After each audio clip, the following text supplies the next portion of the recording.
Un poco la explicación del, perdón, del por qué esta chacra. Recién hablábamos con Ramón respecto a como personal, digamos, como productor de la chacra, que estaban buscando una chacra, una temática, que querían conformar una chacra, pero es como que no encontraban cuál era la temática indicada. Y el tema Napas terminó por cerrar en todos los miembros de la chacra para encarar esta chacra. Un poco el objetivo principal es que mediante investigaciones y trabajos que fuimos realizando a nivel de, primero de pequeñas parcelas, como siempre arrancamos por ahí las investigaciones, empezamos a encontrar que no teníamos esa respuesta en el manto freático o en la napa freática como se suponía que teníamos que tenerlo. Y entonces empezamos a llevarlo a nivel de lote. Y recién ahí empezamos a encontrar diferencias contrastantes de profundidad de napa, de hacer un manejo versus otro, de un metro y medio, en el mismo lapso de tiempo, con las mismas lluvias, dentro de la misma cuenca, y lo único que había diferenciado eran los cultivos. Por eso nos llevó a pensar que esto, si lo llevamos a nivel de cuenca, con un efecto colaborativo, colectivo, ¿sí? Ya que, como me dijo una vez un director de INTA, Marco Juárez, me dijo, el problema nos afecta de manera colectiva, no nos afecta individualmente, sino que nos afecta de manera colectiva. Por ende, el problema también lo tenemos que encarar de manera colectiva.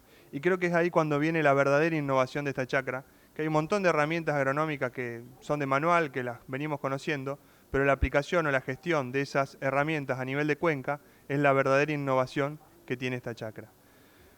Con lo cual, bueno, eso por una parte. Por otra parte, esta chacra se va a trabajar en investigación y en extensión, y simultáneamente en la zona estamos trabajando y estamos integrando lo que siempre veníamos diciendo, el pilar verde, que es el pilar de la agronomía, el pilar azul, que es el pilar de las obras hidráulicas, mantenimiento y creación de nuevas obras, y el pilar gris, que es el pilar de la mediación, le digo yo, de la materia gris y del manejo a nivel de cuenca.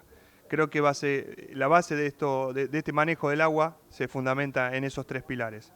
Con lo cual, bueno, creo que con eso cierra, digamos, mi parte. Gracias.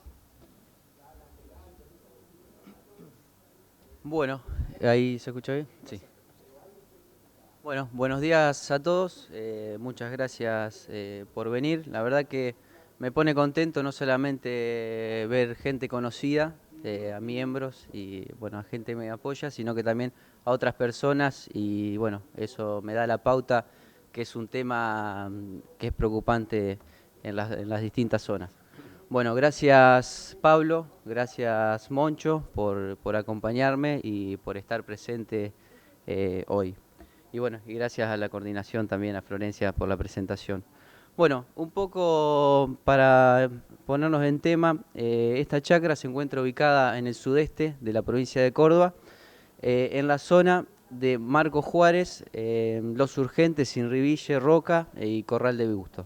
La verdad que es una zona bastante grande. Y bueno, esta chacra comienza sus actividades en octubre del año pasado, es decir, hace unos 10 meses.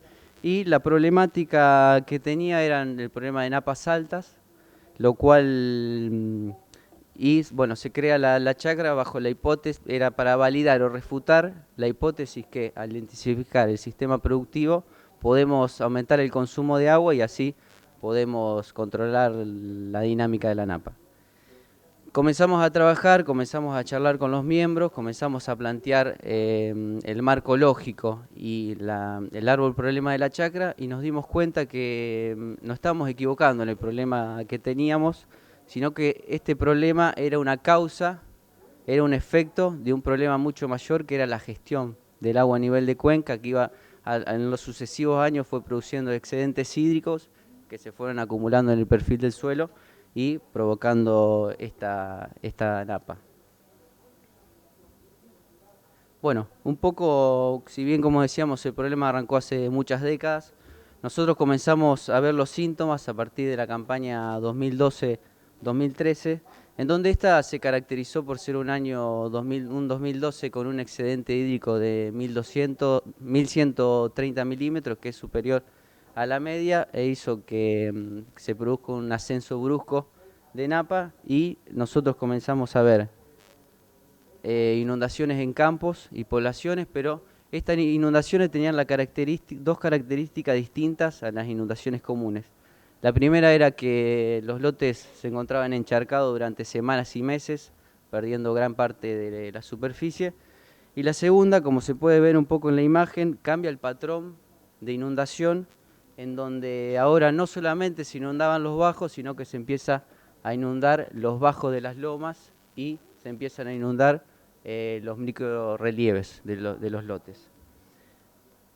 Bueno, los caminos cortados un poco pasa lo mismo, en donde cuando un camino pasa un bajo tenemos meses que están cortados, donde tenemos que empezar, y ahí nos trae problemas de logística, en donde tenemos que empezar a buscar las distintas alternativas. Bueno, la napa se posiciona a los 50 centímetros, a 1 metro, 1,50 m, dependiendo de la zona. Otra de las causas es un proceso de salinización que no solamente se produce en lotes enteros, sino que se está produciendo, sino que se está produciendo en partes de lotes, y esto nos hace que nos cambie un poco la actitud de los suelos. Algo que a mí particularmente me llama la atención es ir por la ruta y ver árboles secos, la verdad que árboles viejos, totalmente secos, y bueno, esto es un poco el efecto de esta napa. Y la falta de piso nos trae problemas para realizar labores de siembra, pulverización y cosecha. Pero bueno, frente a todo un problema siempre tenemos signos, y estos signos sí los teníamos, que el signo era la profundidad de napa, cómo venía creciendo. Si vemos la profundidad de napa en el freatímetro ubicado en la estación experimental del INTA Marcos Juárez, podemos ver que la misma en el año 1970 se encontraba a unos 11 metros de profundidad. Luego, como se puede ver en la gráfica, comienza un ascenso, que esto ocurre en forma simultánea a un proceso antrópico que pasa en la zona, que es el proceso de agriculturización. Es decir, un cambio en el uso de la tierra, en donde nosotros pasamos de tener un sistema mixto que consumía 1.200, 1.300 milímetros, pasamos a un sistema de cultivos anuales que consume 600, generando este excedente que se acumulaba en el suelo, y ahí produjo la dinámica ascendente. Y el ritmo de crecimiento de esta napa fue de 20,84 centímetros al año, hasta llegar al 2015, que la napa se posicionó a 1,50 m. Y bueno, la imagen típica de la zona cuando tenemos precipitaciones mayores al normal es esta, en donde se puede ver una gran proporción de superficie inundada. Pero ¿cómo nos afecta todos estos problemas a la producción? Si miramos un poco la producción del departamento de Marcos Juárez, lo que vemos es que del año 2008, la campaña esta 2008, como se ve acá, se comenzó a disminuir la superficie sembrada. Y no solamente eso, sino que del 2012 hacia acá tenemos una gran diferencia entre lo que se está sembrando y lo que se está cosechando. Con lo cual, si hacemos un promedio anual, podemos decir que se está perdiendo 53.000 hectáreas anegadas por año en el departamento Marcos Juárez, de las cuales 11.000 son de maíz, 30.000 son de soja, 31.000 son de soja y 11.000 son de trigo por año. Si nosotros a esto lo llevamos, hacemos una ponderación y llevamos a dólares a precio de hoy los cultivos, podemos decir que estamos perdiendo 51 millones de dólares por año. Así que es una gran pérdida, es un problema que nos está afectando en forma importante. Pero, paradójicamente, cuando vemos los rendimientos promedios del cultivo de soja y de maíz, lo que vemos es que en las últimas campañas estamos teniendo una estabilidad de rendimiento, en donde ya no tenemos los picos que teníamos en momentos anteriores de aumento de rendimiento y de disminución. Por lo tanto, y el mensaje que queremos dar es que no es todo malo, que algunos productores se están beneficiando en donde tienen estabilidad de rendimiento. La napa se posicionó en un lugar óptimo y por lo tanto pueden llegar a maximizar sus rendimientos, y si con un manejo adecuado realmente pueden llegar a los máximos potenciales. Por lo tanto, Lo que yo quiero decir en esto es que hay actores que se están perjudicando por lo que hemos hablado anteriormente y hay actores que indudablemente se están beneficiando con este tema de las napas. Pero bueno, la pregunta de todo esto es, ¿qué fue lo que pasó en todo esto? Esto fue mi primer pregunta cuando comienzo a trabajar en este tema. Yo me planteaba por qué en Marcos Juárez teníamos napa. Yo soy de la zona de Cañada de Gómez. Digo, ¿por qué al sur de Cañada de Gómez, Villa Luisa, Correa, no tenemos napa? La napa era algo anecdótico. ¿Y por qué al norte de Cañada de Gómez sí? Colonia Medici, teníamos napa. Lo primero que se me viene a la cabeza, empecé, bueno, hablando con Pablo, con todos, digo, consumo de agua, agriculturización. Enseguida digo, no, la agriculturización no fue porque esto pasó en toda la zona. Precipitaciones, lo otro que se me viene a la cabeza. Digo, tampoco no, porque las precipitaciones son muy similares en los distintos lugares. Suelo, no, porque los suelos norte de Cañada de Gómez, sur de Cañada de Gómez, es lo mismo. Así que me pongo a pensar un poco más y lo que veo es que tenemos dos paisajes. Un paisaje de llanura, que es el de Marcos Juárez, y un paisaje ondulado que se encuentra en la zona al sur de Cañada de Gómez. Bueno, me pongo a buscar información, me pongo a leer, a hablar con Pablo y con los distintos expertos y bueno, lo que pasa es lo siguiente. Cuando se producen las precipitaciones en estas zonas, parte de las mismas infiltran, la otra parte va a ser consumida por los cultivos y se produce una evaporación de los mismos. La otra parte queda retenida y otra parte lo que hace es drenar hacia extracto más profundo hasta llegar a una capa impermeable y ahí se produce la napa. Pero bueno, hasta ahí estamos en los dos lugares con el mismo proceso. Lo que ocurre es lo siguiente, que esta es la diferencia. Nosotros en las zonas de llanuras, como es Marcos Juárez, no tenemos este escurrimiento superficial ni tampoco un escurrimiento subterráneo del agua, por lo tanto, el agua que cae en esta zona es el agua que queda y por lo tanto es el agua que alimenta a esta napa. En cambio, en las zonas onduladas sí ya tenemos un escurrimiento superficial que, bueno, nos trae otros problemas que son problemas de erosión, pero no tenemos esta napa y el agua escurre, tanto superficial como subsuperficial. Bueno, y algo similar ocurre con las sales, en donde las sales que se encuentran en la napa, por un proceso de capilaridad, llegan a la superficie, evapora y ahí tenemos esos problemas como veníamos comentando. Y en las zonas onduladas, estas sales se van. Bueno, un poco en estas zonas, como decíamos, de llanuras, este movimiento va a depender entre la relación entre el balance hídrico, que sería el consumo del agua, y las precipitaciones que tenemos. Por lo cual el movimiento es muy estrecho frente a estos dos factores, explicando el 79%, y no solamente eso, sino que la napa va a responder distinto de acuerdo a la profundidad a la que se encuentre.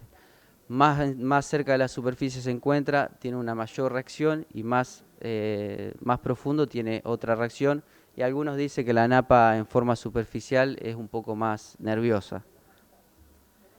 Pero bueno, esto es lo que pasó, estos fueron los síntomas, los signos. La pregunta que viene es, ¿bajará o no bajará? Es un poco lo que nos planteamos.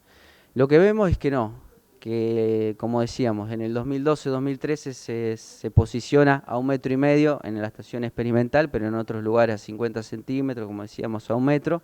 Y lo que estamos teniendo son fluctuaciones ascendentes y descendentes en los distintos años, pero bueno. Y el mensaje de esto es que si nosotros seguimos haciendo lo mismo, los resultados van a ser lo mismo. Por lo tanto, esto nos da la pauta que nosotros tenemos que integrarnos, trabajar en conjunto, formar un plan de acción para consumir toda el agua y así poder controlar esta napa alta y esta dinámica ascendente. Bueno, un poco para hablar de las posibles soluciones. ¿Cómo podemos solucionar este problema? Sería no solucionar, sino que la palabra es mitigar este efecto de napas altas. Lo primero es aumentar el consumo de agua a través de los cultivos. Lo segundo es drenar los excedentes hídricos a través de canales. Y lo tercero, que algo muy importante que nosotros le hacemos hincapié, es las prácticas debe hacer en forma conjunta, en donde todos tenemos que trabajar en forma conjunta. Bueno, con el consumo de agua, ¿qué es lo que queremos, qué es lo que buscamos? Queremos aumentar el consumo más que consumir más agua que las precipitaciones, en donde en el gráfico podemos ver la línea negra, en donde es las precipitaciones mensuales que tenemos en la zona de Marcos Juárez, que son alrededor de 900 milímetros, y lo que vemos que con los sistemas agrícolas, bueno, y las líneas azules son las distintas rotaciones que se manejan en la zona. Con los sistemas agrícolas realmente nos encontramos abajo de las precipitaciones normales y la pregunta es, ¿llegamos o no llegamos? Intensificando un 50% de maíz, 50% trigo, soja, más cultivos de cobertura, más de eso a una agricultura, más de ese consumo no podemos llegar. Estamos llegando a unos 800 y seguimos por debajo, y si seguimos así vamos a seguir generando excedentes. Sí van a ser menos excedentes, pero excedentes al fin. En cambio, si ya nosotros incorporamos una pastura a la rotación, sí podemos aumentar estos consumos de agua y bueno, tendríamos que mirar un poco con cariño a los animales y convertirnos en un sistema mixto, que bueno, tiene su complejidad, pero si queremos empezar a mitigar estos efectos es por el camino que tenemos que ir. Bueno, otra de las posibles soluciones son los canales, pero estos canales hay que sacarse del concepto que son la solución a los problemas, sino que son parte de la solución, en donde los canales son muy eficientes en sacar el agua superficial y en drenar superficies anegadas.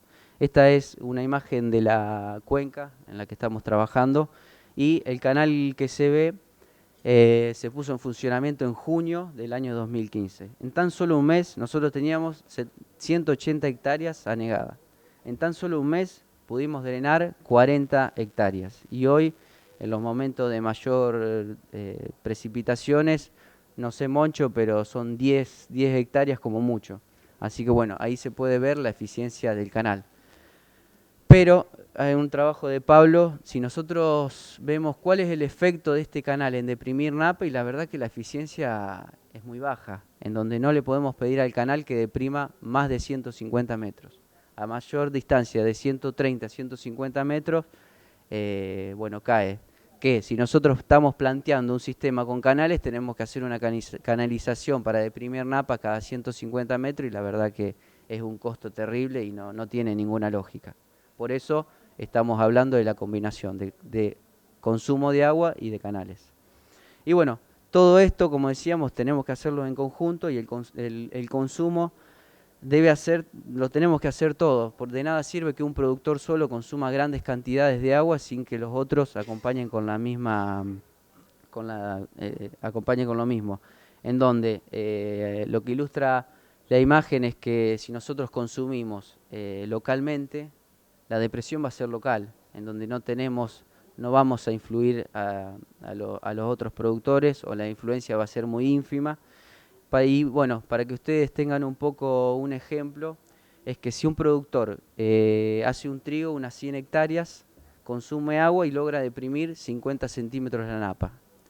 Bueno, cortamos el ciclo, por ejemplo decimos que cortamos el ciclo en la cosecha, demorará, si lo hacemos en 100 hectáreas, va a demorar 3 semanas, tan solo 3 semanas, es decir, cuando la soja la tengamos, soja de segunda en B2, va a demorar en recuperar el nivel inicial. Por lo tanto, el movimiento lateral de la napa también es importante, y con 100 hectáreas poco podemos hacer. Si nosotros a estas 100 las llevamos a 5.000, ya en recuperar el nivel inicial va a tardar unos 3 meses, es decir, la soja de segunda, yo para poner tiempos, nos vamos a ir a una soja de segunda de R5, y si lo hacemos en 160.000 hectáreas, esta recuperación va a ser de un año. Así que bueno, este es un poco el mensaje, que lo tenemos que hacer en forma conjunta, porque si no, no hay una solución. Bueno, nosotros, ¿qué vamos a trabajar un poco para? Estas eran lo que estuvimos viendo, cuáles eran las posibles causas, y en lo que vamos a trabajar en la cuenca.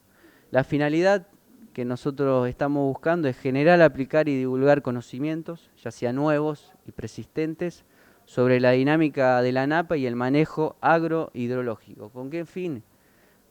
con el de desarrollar un plan de acción a nivel de cuenca que nos ordene y disminuya los excedentes hídricos, aumente el consumo de agua y con este consumo de agua podamos tener una mayor producción. Bueno, para hablar un poco de los objetivos,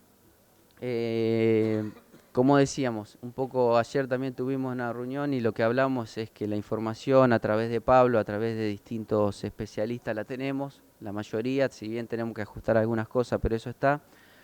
El desafío más grande de esta cuenca es cómo nos integramos y bueno, es contribuir a la articulación y la capacitación de actores que están involucrados en la cuenca, es decir, quiénes son los actores que están trabajando en la cuenca, quiénes son los que tienen mayor fuerza en la toma de decisiones.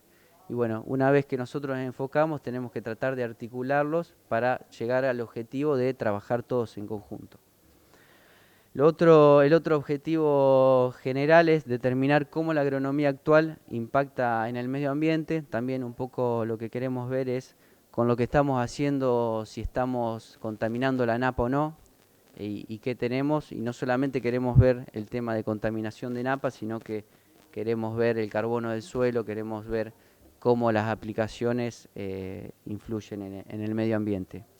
Bueno, aumentar el consumo a través del manejo agrohidrológico es un poco las tecnologías que queremos ir ajustando en base a rotaciones, en base a cultivos de cobertura y cómo podemos implementar todo eso.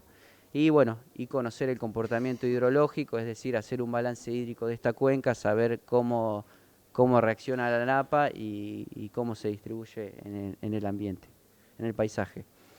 Bueno, ¿dónde trabajaremos? Vamos a trabajar en campos de productores, como les decía, en la zona de Marcos Juárez, Inribelle, Corral de Busto, y sobre una cuenca que es conocida como La Redención, que esta se encuentra ubicada a unos 8 kilómetros de la localidad de Inribille en dirección norte.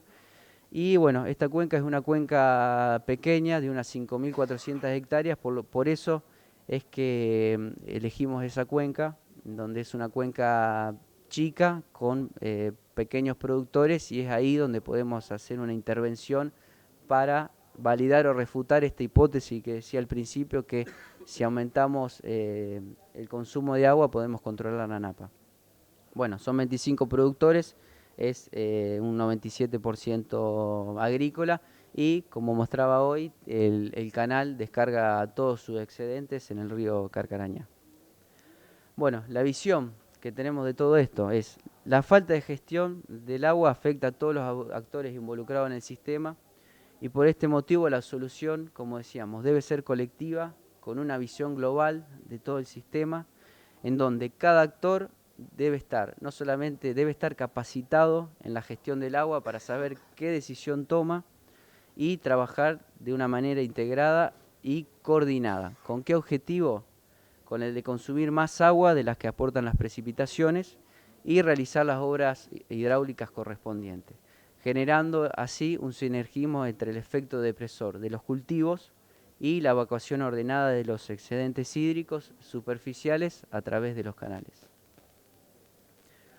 Bueno, en este trabajo, en esta integración, empezamos a formar redes, empezamos a trabajar en conjunto, no solamente con Grupo Napas de INTA Marcos Juárez, sino que empezamos a trabajar con la provincia, empezamos a trabajar con recursos hídricos, porque el problema nos afecta a todos y por lo tanto tenemos que estar todos en la mesa a la hora de tomar las decisiones. Un poco contando, la chacra se forma INTA, APRESID, Ministerio de Producción de Córdoba, hacen un acuerdo y deciden formar la chacra Los Urgentes Inribille. Nosotros acá tuvimos un gran aporte de la provincia, en donde, bueno, la primera es una foto del INTA Manfredi, en donde se nos están entregando los subsidios. Y bueno, la otra es una foto del grupo en que estamos trabajando. Como decíamos, tenemos una gran intercambio con Grupo Napas de INTA Marcos Juárez, con lo cual también nosotros estamos interactuando en un grupo que se conoce como Red Aqua, y en él interactuamos y formamos un grupo SOBEC y pudimos lograr desarrollar fratímetros digitales con mediciones a la página web. Luego, dentro de estas interacciones, integramos a la gente de Surco Fértil, en el cual nos provee de mapas a nivel de cuenca y a nivel de lote, en donde estamos mapeando no solamente la profundidad de napas, sino que sales, pHs, y bueno, esto nos da distintas herramientas a la hora de tomar decisiones y poder entender un poco los procesos que están pasando. Bueno, en esta interacción estamos interactuando con la Facultad de Zavalla, la UNR, a través de Sergio Montico, en donde ya hemos hecho distintas charlas y jornadas.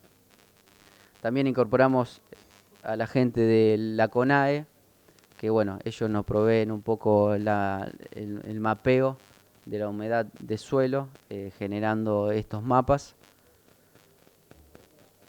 Y bueno, un producto que estamos trabajando es la modelización de la napa, viendo si nosotros tenemos todas las en la cuenca, todo pastura, qué pasa con la napa, si tenemos soja, monocultivo de soja, qué pasa. Y bueno, en esta modelización empezamos a incorporar al Ministerio de Recursos Hídricos y la Facultad de la Universidad Nacional de Córdoba, con el objetivo de empezar a modelar y también con el objetivo de entender un poco lo que nos está pasando. Bueno, no quería dejar de... ¿Estamos bien con los tiempos?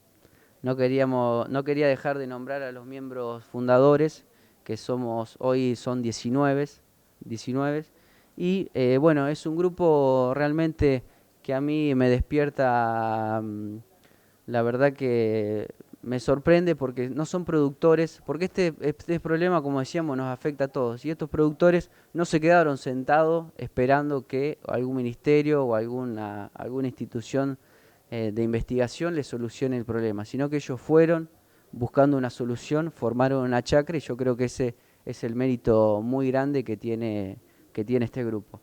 Bueno, la coordinación, los expertos, que hoy me acompaña Pablo, pero está Sergio Montico, Cristian Cazorla, Eugenio Fernández del INTA, y bueno, Sumiagro también nos está apoyando con el tema económico, el Ministerio, Grupo NAPAS e INTA. Y bueno, el lema que nos trae es que solo podemos hacer pocos y juntos podemos hacer mucho. Así que bueno, muchas gracias.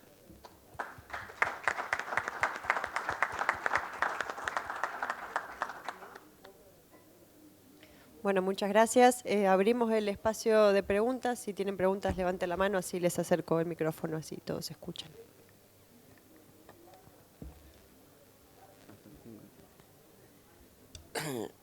Bueno, buenos días. Mi pregunta es, ¿cómo sería la metodología para determinar la influencia espacial del dato de un freatímetro? Si yo mido acá un valor de napa de, no sé, 1,50, ¿cómo sé el área de influencia que tiene ese valor? Como quieras. Tenés que empezar a jugar con una especie de error, ¿sí? ¿Hasta cuánto error tolerás? Si es para una cuestión de cultivos, nosotros que haya un error de 60, 70, 80 centímetros es válido, no hay problema. Y eso depende mucho de la topografía. Tenés topografías muy quebradas, que sin duda tienen muchas diferencias, pero en topografías muy homogéneas, ¿sí? Esas diferencias de 60, 70 centímetros son prácticamente en algunos casos normales. Con lo cual, en estos mapas de napas, mientras más freatímetros pongas, más precisión tenés, mientras menos freatímetros pongas, menos precisión. Ahora, vos me decís, yo quiero hacer un mapa de napas de un establecimiento de 50 hectáreas con 5 freatímetros, tener una precisión excelente. Ahora, si yo quiero instalar una red de freatímetros en 1400 hectáreas y tener la misma precisión, y bueno, la red de freatímetros que vas a tener que instalar es muy grande. Con respecto a tu pregunta, en función de la precisión que quieras tener es la cantidad de freatímetros, y en función de la topografía que tengas también es mayor cantidad de freatímetros. El objetivo de esto es netamente productivo, saber cómo va a influir. ¿Juega, no juega, juega a favor o juega en contra?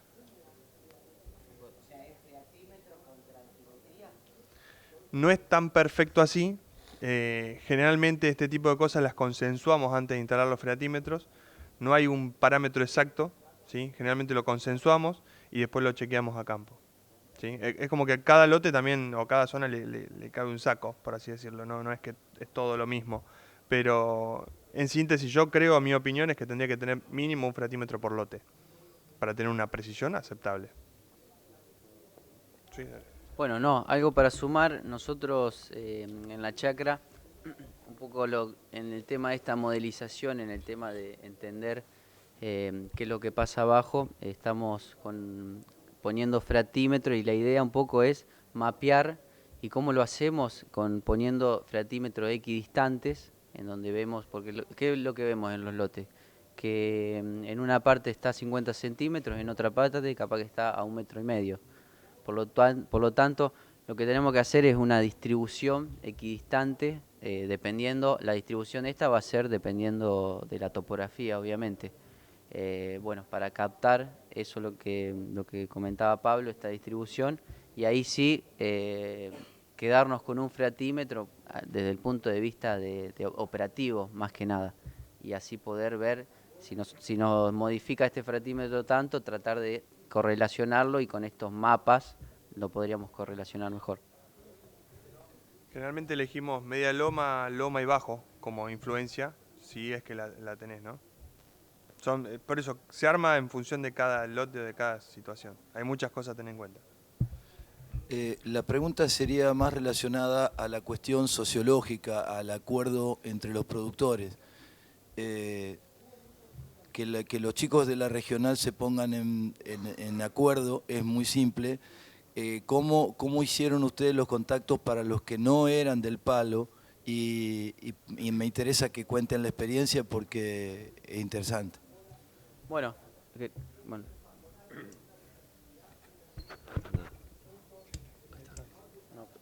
Hola, disculpen la voz.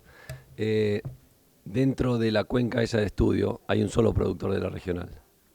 El resto son productores, digamos, vecinos que no tienen nada que ver ni con APRESID ni con la regional. Este es un proceso que recién comienza. La idea es ir mostrándoles los resultados de las mediciones que vamos haciendo con el consumo de cada cultivo y después tratar de consensuar una superficie mínima, sobre todo de cultivo de invierno, porque en verano está todo cubierto, para tratar de mitigar el efecto de esa napa.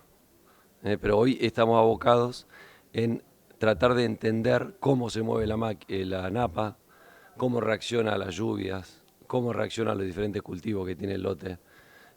Hay muchas cuestiones que uno piensa desde la lógica y después no se comprueban a campo. Es decir, acá la napa debería estar más cerca y no la encontrás.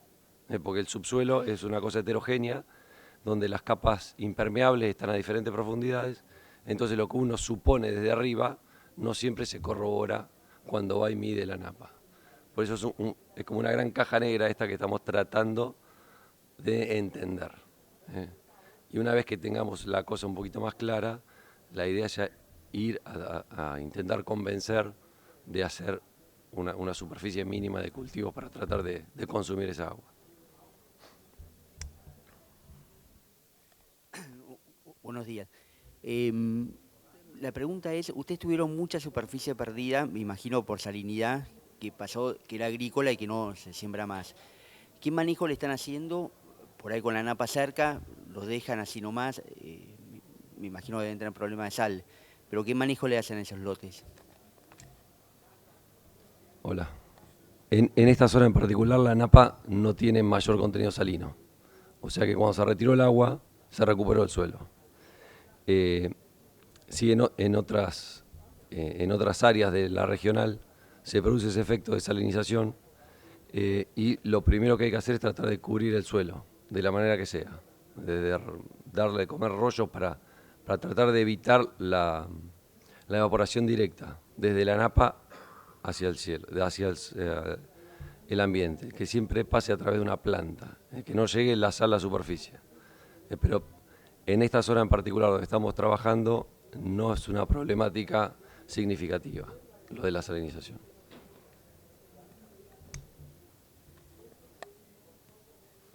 Sí, buen día.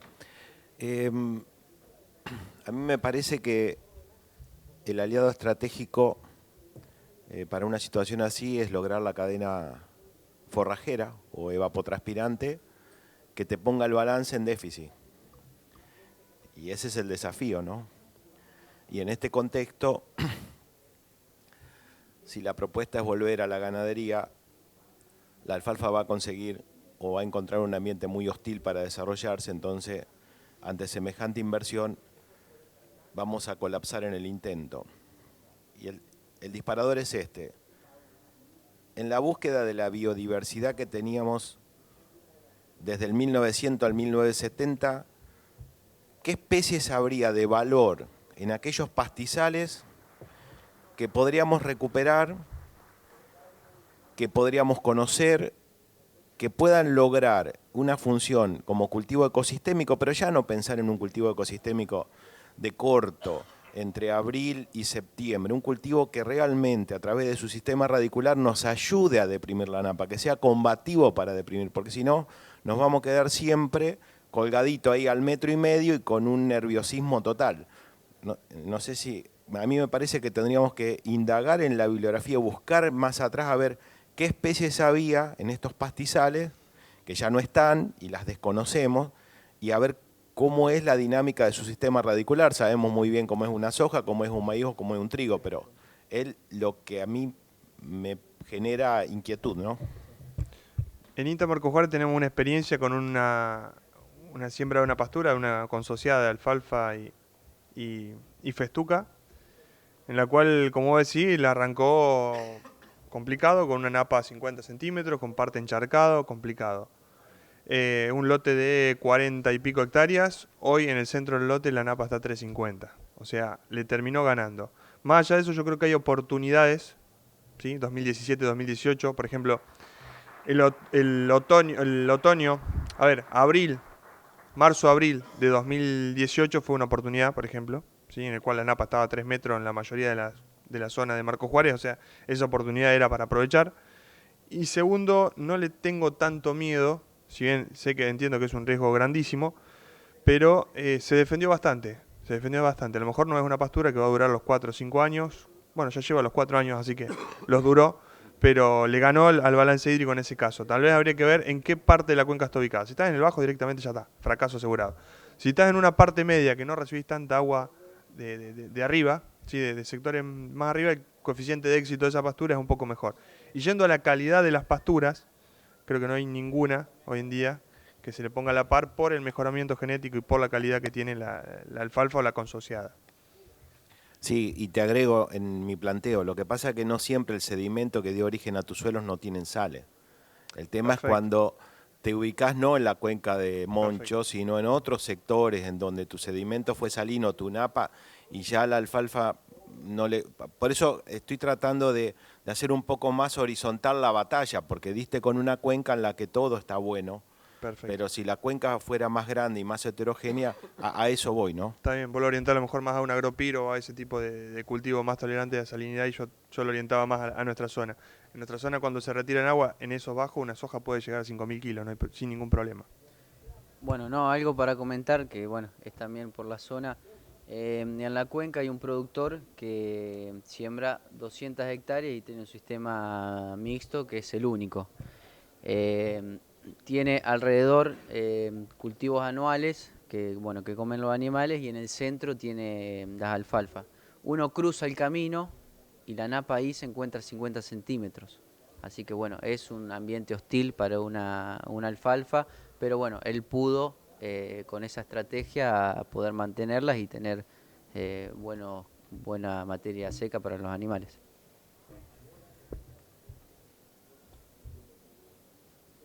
Preguntitas por allá.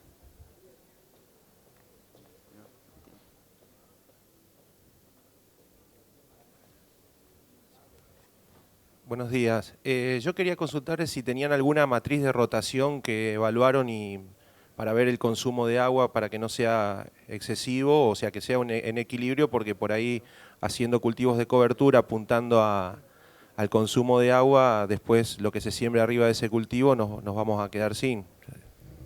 Por eso creo que las rotaciones, si bien tienen que tener una estructura, tienen que tener una cierta plasticidad, ¿sí?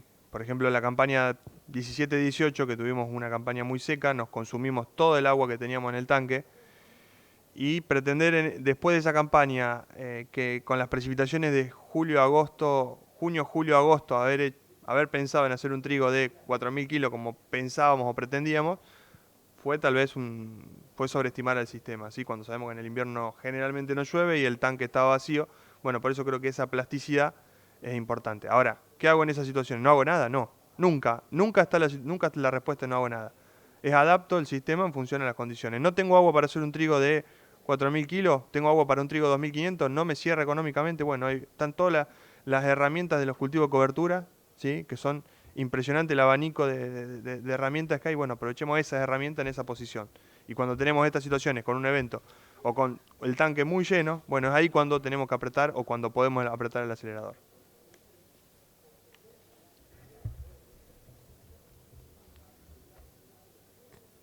¿Alguna pregunta más?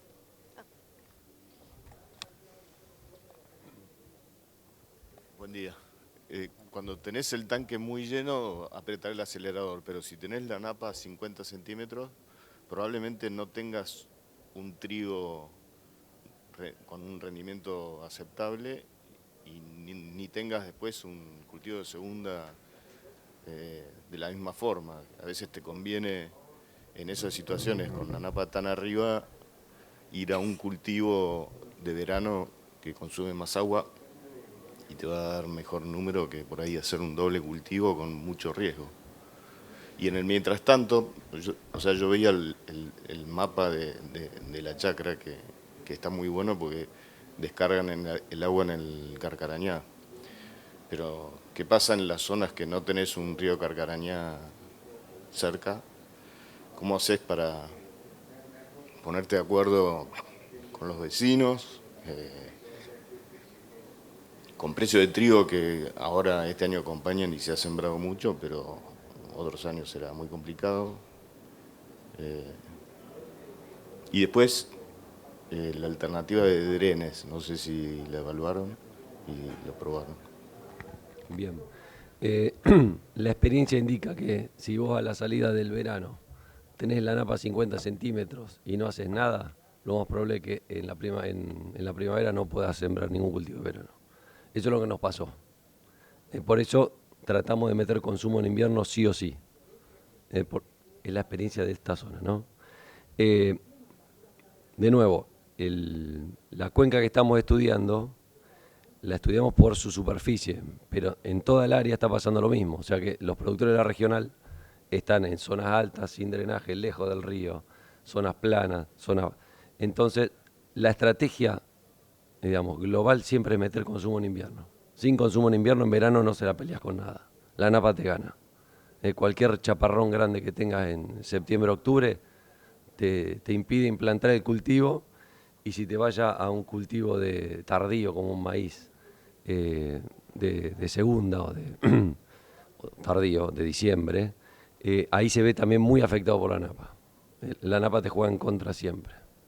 Por eso, digamos, aunque sabemos, porque de hecho hemos perdido superficie de trigo por sembrar con la napa a 50 centímetros, es la única chance que tenés, es la bala de plata. Si no la usás, para ir en adelante, lo más probable es que tenga solo problemas.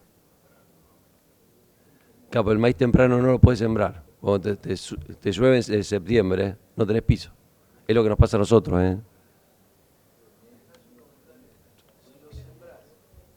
Si lo sembrás y te llega a ocurrir un episodio con el maíz emergido, una lluvia de un volumen importante, 80 milímetros, es muy posible que pierdas por manchoneo una porción enorme de tu maíz temprano. O sea, lo que dice Moncho es lo que se ve en otras zonas, es lo que nos pasa. Planas con lampas altas. O sea que... Y si encima cometés el error de meter todo el nitrógeno en la siembra, como veníamos acostumbrados a incorporarlo en la siembra, el cóctel es fatal. Hacemos la última preguntita rápido, que ya tenemos que ir dejando la sala. Perdón. Sí. Con los drenes los probamos, logramos hasta 15 centímetros de diferencia. De profundidad de napa. 15 centímetros de diferencia, drenado versus no drenado. O sea, no encontramos una respuesta significativa. Los drenes llegaban a 85 centímetros. No, y yo tengo otra experiencia en Roca, que se usaron drenes, y la verdad que desde el día 0 hasta los 4 o 5 meses, la verdad que sí, bajó, pero bueno, después se colapsaron y no tuvo un efecto significativo. Es un poco lo que pasa. No tuvimos buenos No, resultados. sí, No fueron satisfactorios. Sí, no, pero no tenés la estructura en el suelo como para que quede ese dren sacando agua. Es un poco el tema. Y el tiempo que tenés es muy corto. Por la inversión y por todo, no creo que se justifique, porque bueno, ya tenés que hacer como hacen en Estados Unidos con esas tejuelas, y ahí sí, pero con una estructura como esta, con un dren topo, siempre enseguida colapsa por lo plano que es la superficie. Hacemos la última pregunta, si dejamos la sala a tiempo. Sí, hola. Siguiendo con lo que charlaban recién de los cultivos, en el caso que no se haya hecho fina, ¿ustedes tienen modelado profundidad de napa donde se inclinan por un cultivo estival o no? Me refiero concretamente, en caso nuestro, yo soy de la zona de Bandera. Lo que observamos, por ejemplo, que en maíz de primera se puede hacer, pero hemos tenido problemas que se recarga de abajo hacia arriba el perfil en la madurez del cultivo y nos quedamos sin piso para cosechar. Si ustedes tienen modelado algo de eso, si tienen algún tablerito de decisión de cómo ranquean o priorizan los cultivos estivales. Gracias. Sí, un poco lo dijo Ramón al inicio. El diagnóstico se hace en abril, previo a la campaña. En función de eso, como dijo, repetir lo mismo que dijo Ramón, en función de eso las decisiones son en ese momento. Napa 50 centímetros, recordemos que el trigo entre 70 centímetros y 1,40 m es la profundidad óptima para expresar su máximo potencial. 50 centímetros y 70 centímetros están ahí, palo y palo, con lo cual el trigo tiene una excelente condición para ese ambiente. Tal vez tenías pensado ir a más superficie de maíz, bueno, pero el ambiente te da para trigo, ¿sí? Y el ambiente es el que manda, no lo que por ahí uno quisiera hacer. Bueno, estamos en horario, así que agradecemos nuevamente al panel y a todos ustedes por haber participado. Muchas gracias.